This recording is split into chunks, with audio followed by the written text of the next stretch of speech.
오늘도 말씀을 살펴봅니다. 우리는 요즘에 사도 바울의 3차 전도 여행을 마무리하는 부분을 살펴보고 있죠.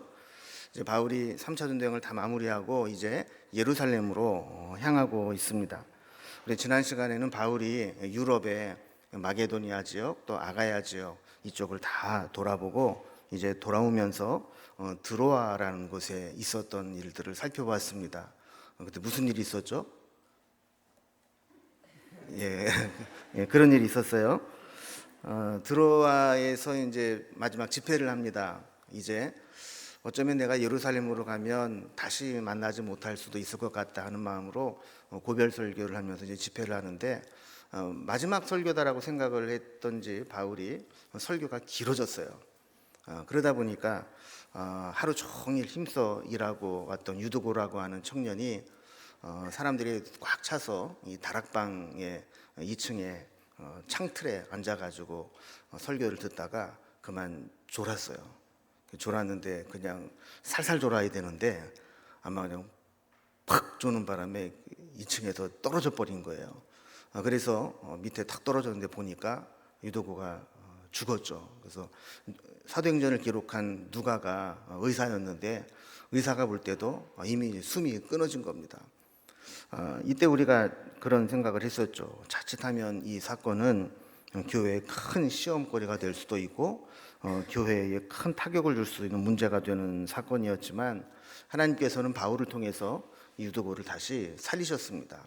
그래서 우리도 마찬가지라고 그랬죠. 고난과 시련이 우리에게 닥쳐올 수 있지만 그것을 이겨낼 수만 있다면 그것은 오히려 큰 위로와 또 영적인 축제가 될 수 있다. 이런 내용들을 지난주에 살펴봤습니다. 지난주에 그렇게 열심히 설교를 했는데도 오늘 전혀 새로운 얘기 들으시는 것처럼 들어주셔서 너무 감사합니다. 자, 이제 바울의 마음은 이제 모든 선교 일정을 마치고 예루살렘으로 가 있었습니다. 이제 아마 사역을 마무리하고 이제 예루살렘으로 가야 되겠다라고 마음을 생각하는 순간 서두르고 싶은 마음이 생겼던 것 같아요. 우리도 뭔가 어떤 일을 밖에서 하다가 이제 집에 가야지라는 마음이 딱 들면 그때부터 일이 손에 안 잡히고 빨리 집에 가고 싶은 그런 마음이 들지 않습니까? 16절에 보면 바울이 이제 아시아에서 내가 더 이상 지체하지 않으려고 한다. 그러면서 내가 에베소 너무너무 사랑하지만 에베소도 내가 두르는 것을 다 건너뛰고 내가 빨리 가고 싶다. 그리고 뒷부분에 보면 급히 가밀어라. 그래서 이 바울의 아주 급한 마음, 빨리 예루살렘으로 가고 싶은 마음, 그런 마음이 있었던 것을 보게 됩니다. 그래서 이제 유두고 사건이 있었던 드로아에서 오늘 밀레도라는 곳까지 가는 여정을 살펴봅니다. 드로아는 우리가 잘 아는 대로 요즘 지명으로는 차나칼레라고 부르는 지역이죠. 바울은 이제 드로아에서 에베소를 들르지 않고 바로 밀레도로 옵니다. 그리고 여기에서 에베소 교회에 사역할 때 있었던 장로님들을 밀레도로 미리 불러서 거기에서 작별 인사라고 고별 설교를 하는 내용이 우리가 오늘 살펴보게 하는 내용입니다. 13절 말씀에 보면 우리는 앞서 배를 타고 아소에서 바울을 태우려고 그리로 가니 그랬습니다. 여러분 사도행전에서 우리라는 말이 나오면 이게 무슨 뜻이라죠? 사도행전을 기록한 누가가 동행하고 있다, 이런 뜻이라고 그랬죠. 그래서 우리는 앞서 배를 타고 아소에서 바울을 태우려고 그리로 가니, 그러니까 드로아에서 누가와 그의 일행들은 배를 타고 아소로 갔다라는 거예요. 그리고 거기에서 바울을 만나려고 했다라는 것이죠. 그리고 지도를 보면 이 드로아라는 곳이 있는데 거기에서 조금 밑으로 내려오면 아소라는 데가 있죠. 둘 다 항구 도시입니다. 그러다 보니까 누가와 선교 일행은 드로아에서 배를 타고 아소로 갔고 바울만 드로아에서 아소까지 올 때 걸어서 가려고 했다라는 거예요. 각주에 보면 육로로 가려고 했다, 이렇게 기록을 하고 있습니다. 자, 그래서 이제 그 방향은 가는 방법은 다르지만 드로아에서 출발을 해서 아소라는 곳에서 이제 합류를 하기로 한 겁니다. 드로아에서 아소까지는 한 30km 정도 되는 거리입니다. 편하게 가려면 배 타고 같이 가면 되는데 바울은 굳이 혼자서 걸어가겠다고 일행과 분리돼서 혼자 여정을 갑니다. 사도행전 20장 3절에서도 바울이 마게도니아에서 배를 타고 수리아로 가려고 할 때 유대인들이 그 배에 타고 있다가 배에 탄 바울을 해치려고 공모하고 있다, 이런 이제 소식을 들었을 때 바울은 그때도 다른 제자들 선교팀들은 배 타고 가도록 떼어보내고 혼자서 걸어서 갔던 적이 있었죠. 아마도 성경학자들은 그렇게 해석을 하는 겁니다. 아마 여기에서도 그런 일이 있지는 않았을까 하는 추측을 하면서 다른 선교팀들은 배 타고 쉽게 아소에 가게 했고 바울은 걸어서 갔다라는 겁니다. 그러나 또 다른 성경학자들은 이렇게 혼자 바울이 가는 데에는 또 다른 이유가 있지 않았겠는가 추측을 합니다. 첫 번째는 걸어가면서 더 많은 사람을 만나기 위해서 그랬을 수 있다라는 것이죠. 바울은 빨리 예루살렘으로 가는 것이 목적이 아니었습니다. 빨리 가고는 싶었지만 사실 빨리 가고 편하게 가는 것이 목적이라면 빨리 배 타고 가는 게 낫죠. 그런데 배 타고 훌쩍 떠나버리고 나면 사람들을 만날 수가 없습니다. 그래서 아마도 바울은 이렇게 걸어 아소까지 가면서 거기에서 사람들을 만나서 복음을 전하기 위해서 그랬을 것이다, 이렇게 해석을 하는 게 하나 있습니다. 또 하나의 해석은 바울이 하나님과 더 깊은 교제의 시간을 갖기 위해서 그렇게 혼자 떨어져 갔다, 이렇게 보기도 합니다. 여러분, 우리가 아무래도 여러 사람과 같이 가다 보면 주님과 혼자 깊이 교제하는 시간을 갖기가 어렵습니다. 그래서 예수님도 이 땅에 계실 때 이렇게 사람들이 많이 모이고 또 인파들로 인해서 막 지치고 힘들 때마다 우리 주님은 종종 어떻게 하셨어요?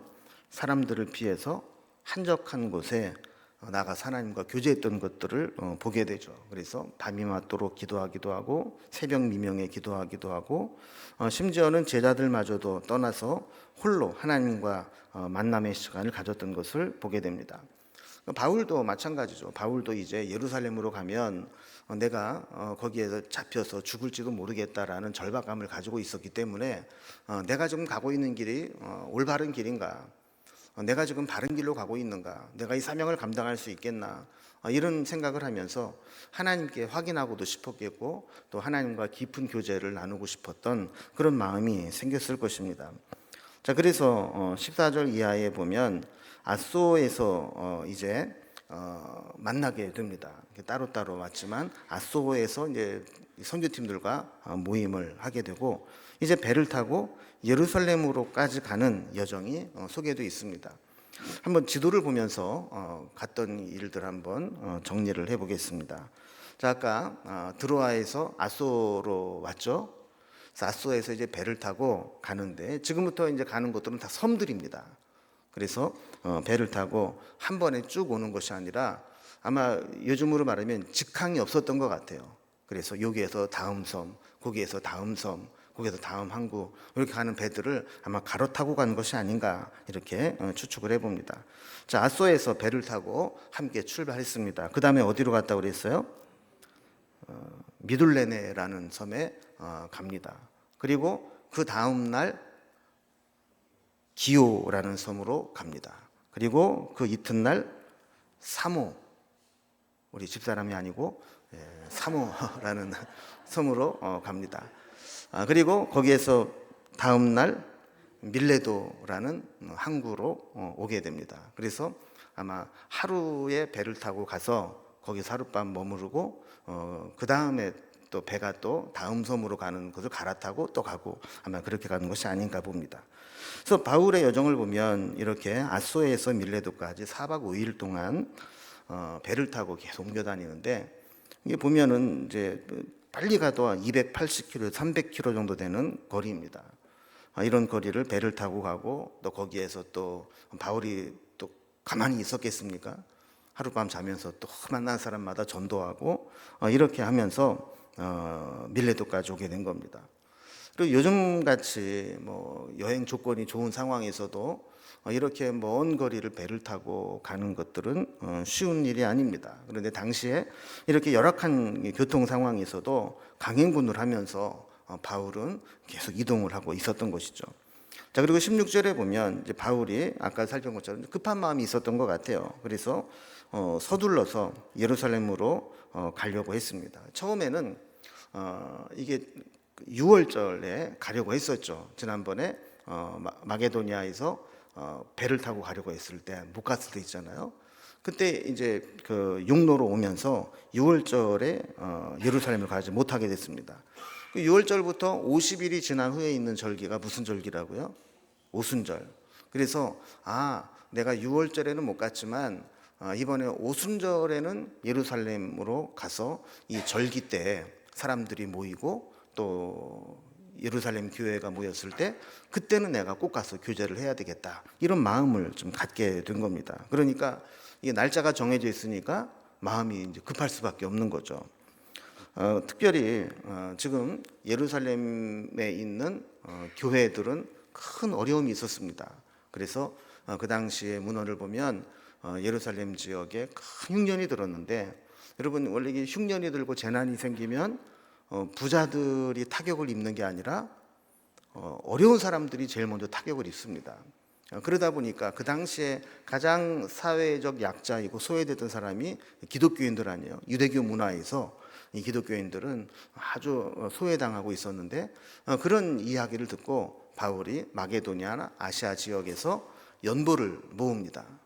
그래서 이런 것들이 서신서에도 흩어져서 여러 군데 나오곤 하는데, 어쨌든 바울은 여러 가지 이유로 지금 이 오순절에는 예루살렘에 꼭 가고 싶은 거예요. 만나고도 싶고 준비한 연보도 그때 가서 교인들에게 나눠주고 싶고, 이런 마음이 있어서 지금 예루살렘 교회로 가고자 하는 겁니다. 자, 그리고 17절에 보면 바울이 특히 에베소 교회에 참 많은 애정을 가지고 있었다고 그랬잖아요. 다른 데보다 길게 3년 동안이나 오랫동안 목회를 했었고, 두란노 서원에서 제자 훈련을 하면서 사람을 양육했던 곳입니다. 그래서 바울은 밀레도에 도착할 때 먼저 사람들에게 아마 전가를 보냈던 것 같습니다. 그래서 이 에베소 교회의 장로님들을 밀레도로 좀 와라. 우리 한번 아까 지도를 한번 다시 한 번만 좀 보여주면 좋을 것 같습니다.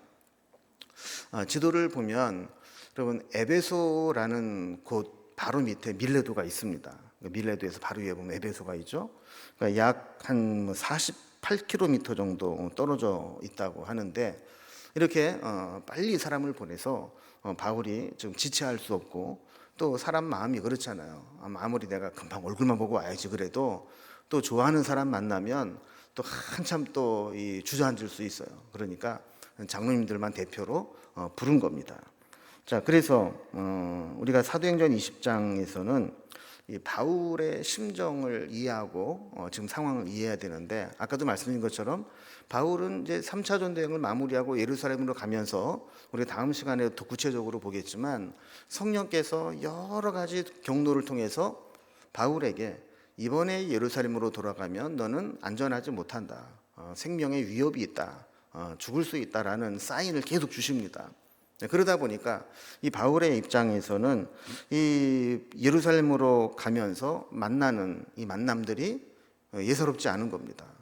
이게 정말 마지막 만남일 수 있겠구나. 내가 그들에게 하는 설교는 고별 설교가 될 수 있겠구나. 그리고 내가 그들에게 권면하는 것들은 유언이 될 수 있겠구나. 이런 생각을 하면서 지금 이야기를 하는 겁니다. 특히 에베소는 아까도 말씀드린 것처럼 3차 전도여행 때 2년 동안이나 아주 집중적으로 복음을 전했던 곳이고, 또 특별히 두란노 서원에서 제자 훈련을 시켰던 곳이죠. 그래서 아마 이때 초청을 했던 장로님들은 아마도 바울이 제자 훈련을 함께 2년 동안 하면서 그 교회의 장로로 세웠던 사람들이 아닐까, 이렇게 추측을 하는 겁니다. 그래서 그들을 이제 불렀어요. 그리고 이제 마지막 권면을 합니다. 사도행전 20장 18절에서부터 35절까지가 바울이 이렇게 불러서 했던 에베소 교회 장로님들에게 전한 고별 설교입니다. 오늘 이제 본문이 길어서 다 살펴보지 못하고 앞부분만 살펴보게 되는데, 이 앞부분에는 먼저 바울이 에베소 교회 장로님들과 지난 3년 동안 바울이 에베소 교회에 사역을 했던 내용들을 추억합니다. 내가 그때 이렇게 사역을 했었지. 그러면서 그동안 있었던 일들을, 사역들을 나누게 되는 겁니다. 그래서 바울이 에베소 교회에서 어떻게 목회를 했는지를 회고하게 되는데, 이 바울의 회고를 보면 이 목회자로서 어떻게 교회를 섬겨야 하는지를 보게 됩니다. 여러분들도 오늘 이 바울의 이런 고백을 보면서 내가 어떻게 신앙생활 해야 될까? 내가 우리 가정을 어떻게 섬기고 우리 교회를 어떻게 섬기고 우리 공동체를 어떻게 섬겨야 될까? 이런 자세들을 한번 배워보면 좋겠다는 생각을 합니다. 자, 18절 말씀해 보면 먼저 서론적으로 이렇게 이야기합니다. 자, 그들에게 설교를 하면서 아시아에 들어온 첫날부터 지금까지 내가 항상 여러분 가운데서 어떻게 행하였는지를 여러분도 아는 바니 그랬습니다. 자, 이게 무슨 얘기입니까? 내가 지금부터 몇 마디 하겠는데 지금 내가 하는 것은 말로만 하는 얘기가 아니다.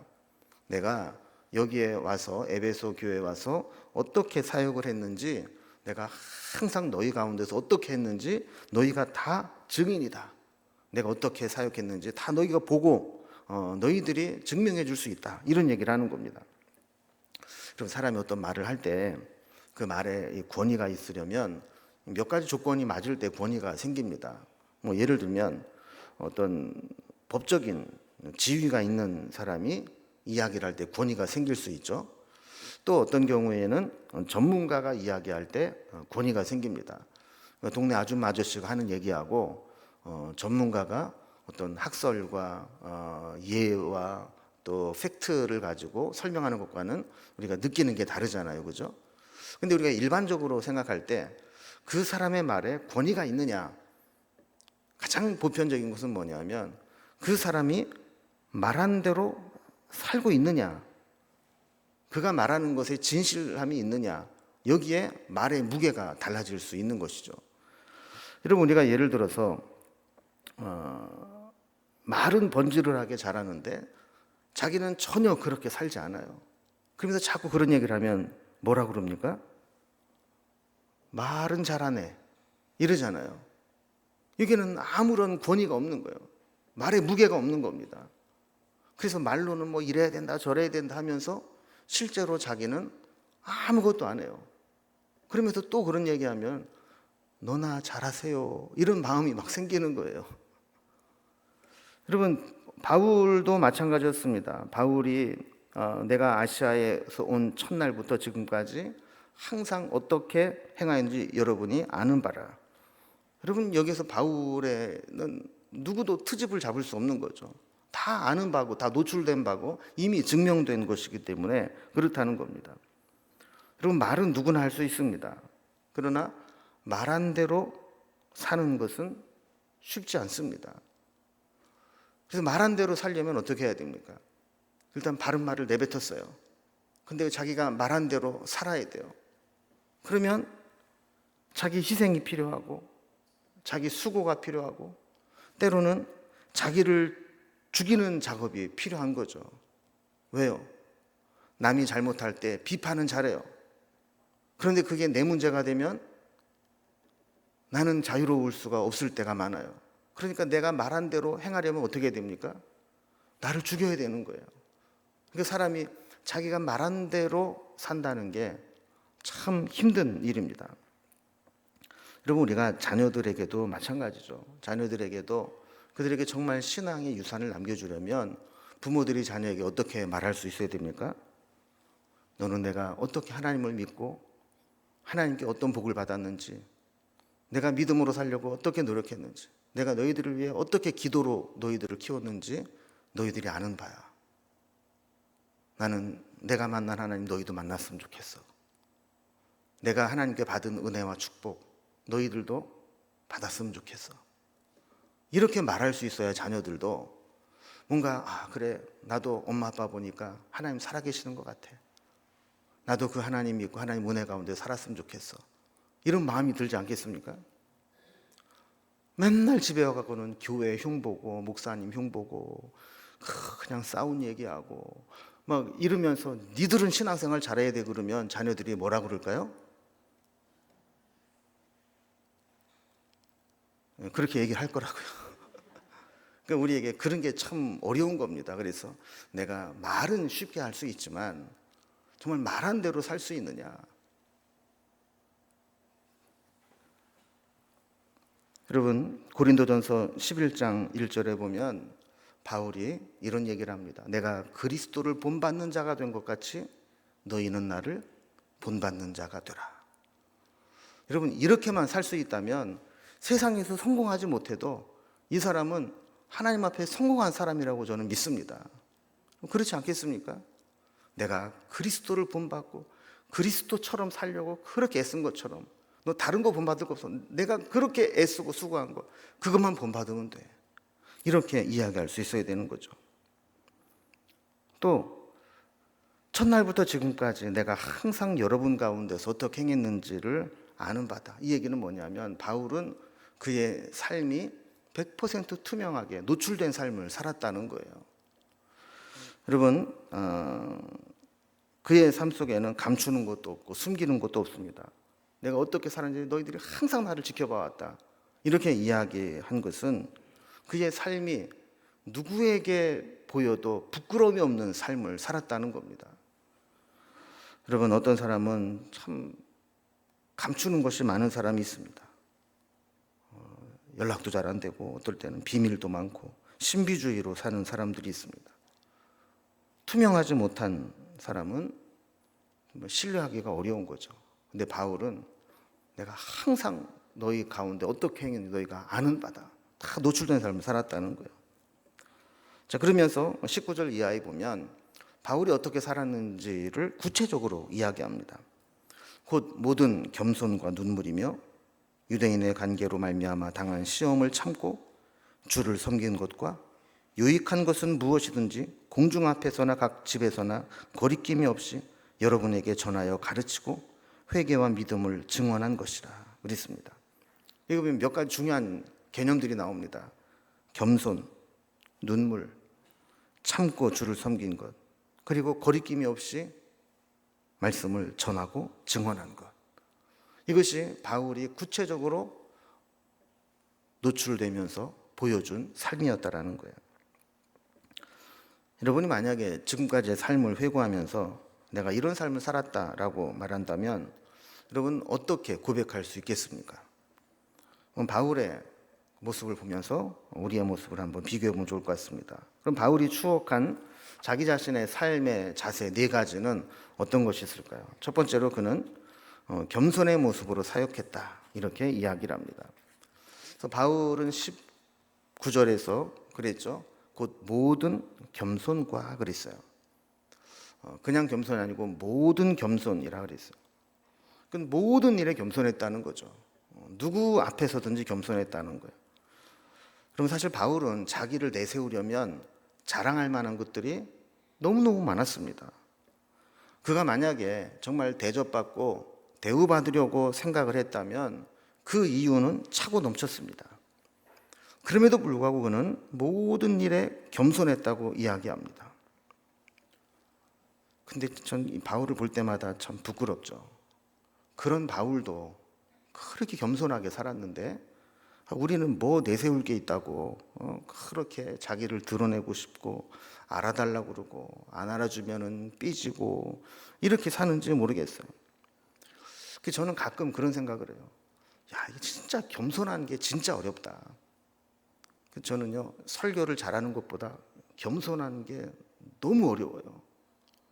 인물도 좋지, 노래도 잘하지, 사람 좋지.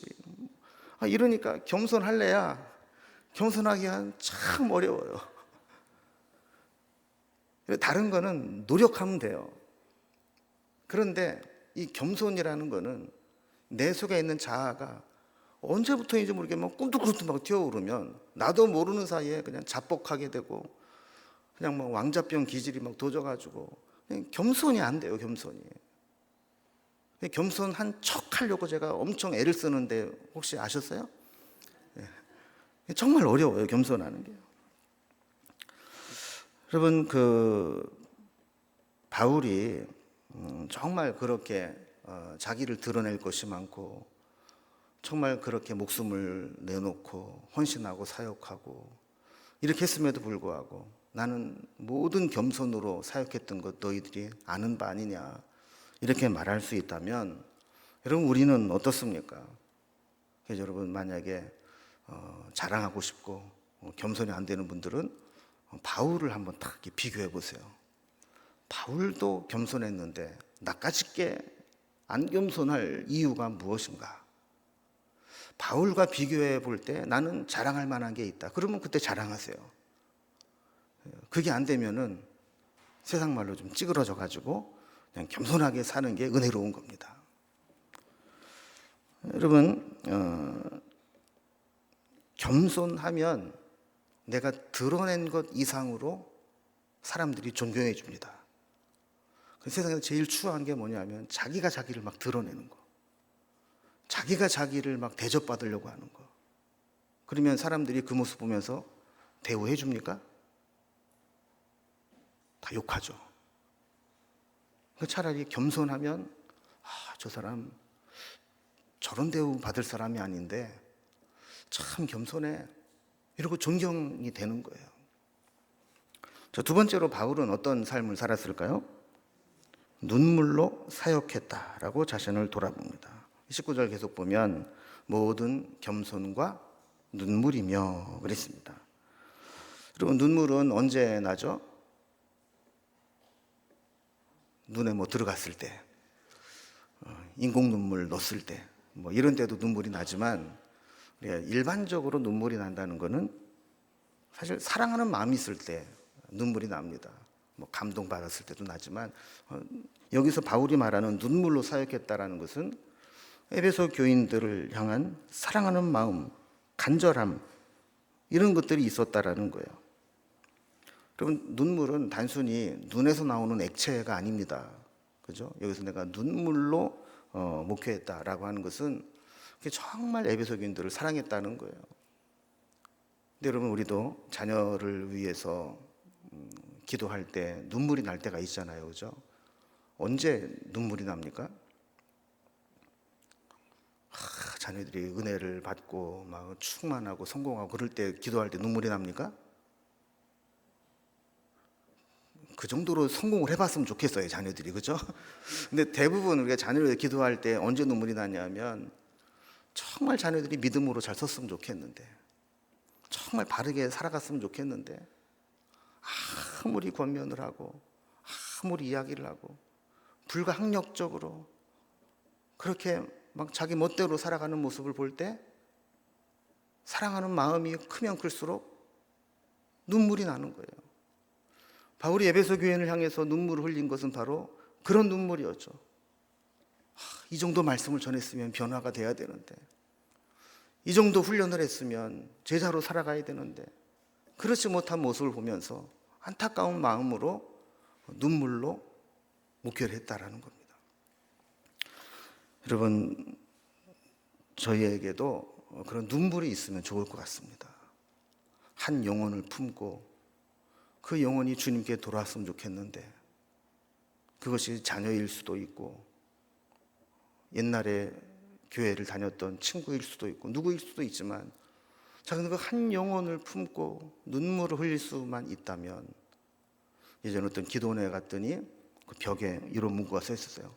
한 영혼을 품고 펑펑 울 수만 있다면 점점점. 근데 그걸 보면서 제 마음에 아주 칭한 감정을 느꼈어요. 그렇구나. 우리가 뭐 전도해야지 누구도 구원받으면 좋겠다 말은 하지만 정말 그 영혼을 위해서 우리가 얼마나 눈물을 흘릴 수 있었는가. 여러분 우리가 자녀들이 믿음으로 살기를 다 원하시잖아요. 그죠? 여러분 어떻습니까? 내가 어쩌다 재수없이 예수를 믿어가지고 빼도 박도 못하고 신앙생활을 계속 해야 되나 이런 마음입니까? 아니잖아요. 그죠? 내가 예수님 만나고 정말 은혜 가운데 살고 있는데 이 은혜를 우리 자녀들도 만났으면 좋겠고 처음 했으면 좋겠고 이런 게 우리 마음 아닙니까? 근데 그렇게 살지 못하는 모습을 볼 때 눈물이 나야 정상이에요? 안 나야 정상이에요? 나야 정상이라고 그랬습니다. 그러니까 우리가 그런 마음으로 기도하고 또 각자의 자리에서 살아갔으면 좋겠습니다. 자, 세 번째로는 인내가 있었다 그래요. 19절 계속 보면 유대인의 관계로 말미암아 당한 시험을 참고 주를 섬긴 것과 그랬습니다. 우리 계속 살펴보는 거죠. 바울이 가는 곳마다 유대인들이 얼마나 트집을 잡고 모략을 하고 감옥에 가두고 고생을 시켰습니까?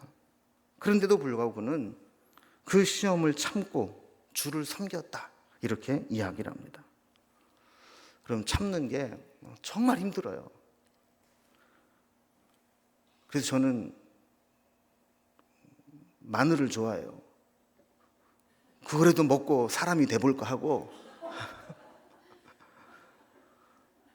여러분, 우리는 원래 잘 참는 민족이잖아요, 그죠?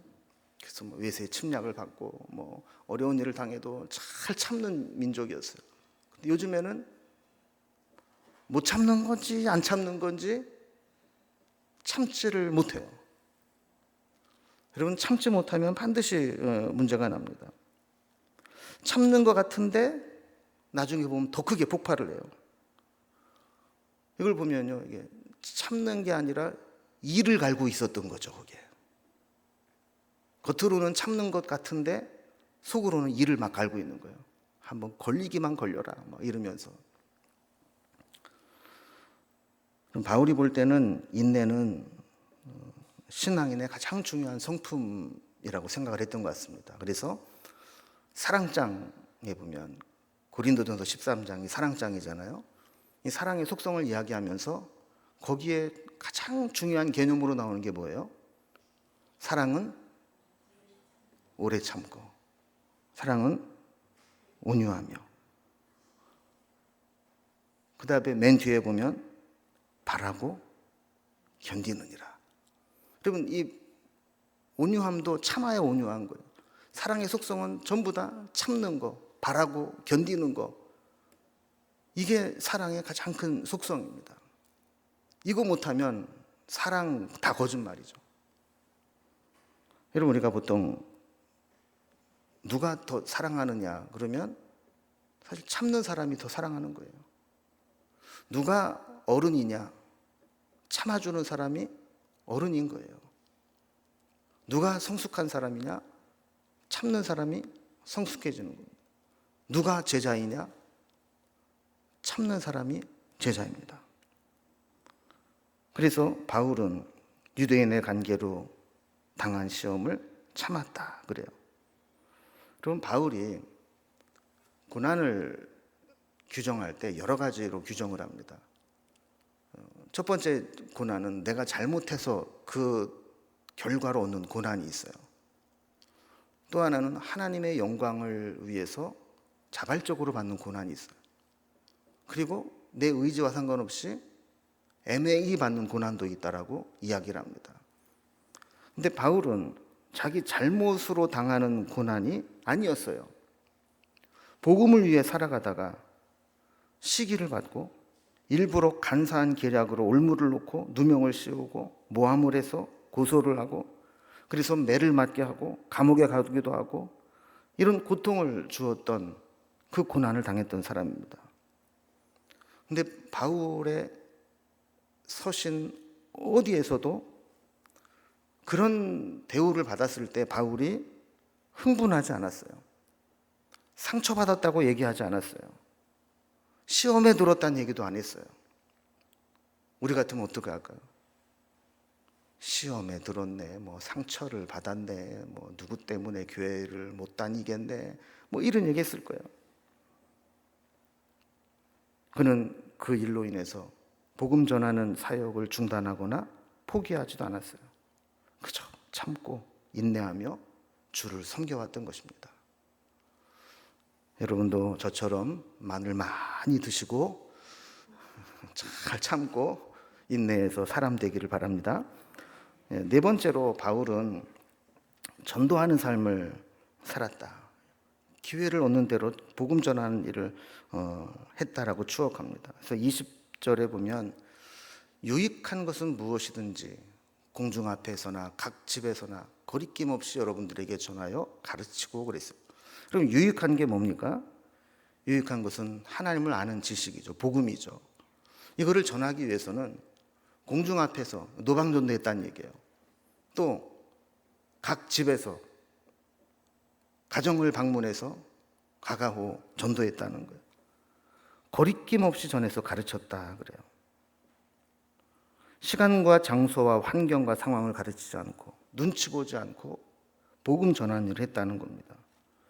그 다음에 보면요, 복음에 두 가지 기둥이 있는데, 복음이 전파되는 곳에는 반드시 회개와 믿음의 역사가 일어납니다. 그래서 여러분, 사실 하나님 말씀을 듣고 우리가 정말 필요한 반응은 회개와 믿음입니다. 바울이 이렇게 하는 것은 자기가 이렇게 했다라는 것을 드러내고 자랑하기 위함이 아니었습니다. 지금 이 설교를 누구를 대상으로 한 설교라고요? 에베소 교회 장로님들을 불러서 고별 설교를 한 거예요. 그럼 그 장로님들한테 나 이렇게 했으니까 나 좀 알아줘, 나 좀 대접해줘, 이런 얘기일까요? 아니죠. 내가 이렇게 한 거 알지? 내가 이런 얘기하는 거 왜 하는지 알지? 이제 나는 예루살렘으로 가지만 당신들이 에베소 교회를 섬길 때 내가 했던 것처럼 그렇게 해야 되는 거야. 이 얘기를 하고 싶은 거예요. 저도 언젠가는 제 인격이 성숙해지고 그러면 여러분들에게 그런 말 하고 싶어요. 나를 좀 보라고. 하나님을 섬기는 건 나처럼 섬겨야 되는 거라고. 근데 아직까지 자신이 없어서 그렇게 말을 못하지만 언젠가는 그렇게 될 날을 소망하면서 저도 목회를 하고 있습니다. 여러분들도 그렇게 얘기할 수 있으면 좋을 것 같아요. 내가 모든 겸손과 또한 눈물과 그리고 어떤 일을 만나지 그 참음과 그리고 어떤 상황에서든지 복음을 전하려고 노력했던 그 모습 알지? 당신도 나처럼 살았으면 좋겠어. 이렇게 이야기했으면 좋겠다는 겁니다. 여러분, 사람들이 초심을 잃어버리고 시작과 끝이 다른 경우가 많습니다. 처음에는 그렇게 순수하고 헌신적이고 충성을 다하다가 조금씩 변해져서 이상하게 마치는 사람이 있습니다. 어떤 책을 보니까 이러한 바울의 모습을 보고 바울은 늙지 않는 상록수와 같은 사람이다 그랬습니다. 상록수는 뭐를 상록수라고 그래요? 항상 푸른 나무, 그죠? 이파리가 이렇게 가을이 되면 단풍이 들고 겨울이 되면 떨어지고 이런 게 아니라 눈이 와도 항상 푸른 잎을 나타내는 변함이 없는 환경과 상황에 개의치 않고 똑같은 모습으로 살아가는 게 상록수 아닙니까? 그러니까 바울은 그런 삶을 살았다는 거예요. 우리도 그런 삶을 살면 좋겠습니다. 저 인간은 변덕이 죽을 끓는 사람이야. 이러면 안 되고요. 어떤 상황에서든지 그리스도를 향한 삶을 살았고 그리스도의 표대를 향하여 변함없이 정진했었고 또 위에서 부르신 부르심의 상을 향하여 달려갔던 사람이야. 이렇게 이야기할 수 있어야 됩니다. 저는 이 본문을 묵상하고 설교 준비할 때마다 늘 혼자 그렇게 다짐합니다. 내가 은퇴할 때 이 본문으로 똑같이 한 번 더 설교했으면 좋겠다. 내가 정말 은퇴할 때 여러분들에게 내가 이 교회에서 목회하고 섬길 때 이렇게 목회한 것, 이렇게 살아온 것 여러분 다 봐왔죠? 이제 나는 은퇴하지만 내 뒤를 이어서 여러분들은 나와 똑같이 살아갔으면 좋겠습니다. 여기 계신 분들의 한 80, 90%는 저보다 먼저 은퇴하실 분이라 그 설교를 어떻게 들으실지 모르겠지만 잠깐 내 후배들은 은퇴할 때 이 설교를 하고 그 설교를 들으면서 아 그래 내가 저 목사님 보니까 정말 신앙생활을 저렇게 해야 될 것 같아. 이렇게 했으면 좋겠다는 게 제 고별 설교의 꿈입니다. 여러분도 그렇게 살아가기를 소망하고 한번 다짐해 보면 좋을 것 같습니다. 그래 내가 좀 더 겸손하게 더 사랑의 눈물로 그리고 어떤 상황에서도 참고 견디고 그리고 사람과 환경에 구애받지 않고 내 삶에서 복음 전하는 일에 내 사명을 알고 살아서 내 삶을 우리 후배들에게 증거할 수 있으면 좋겠다, 이렇게 결단할 수 있기를 바랍니다. 기도하겠습니다.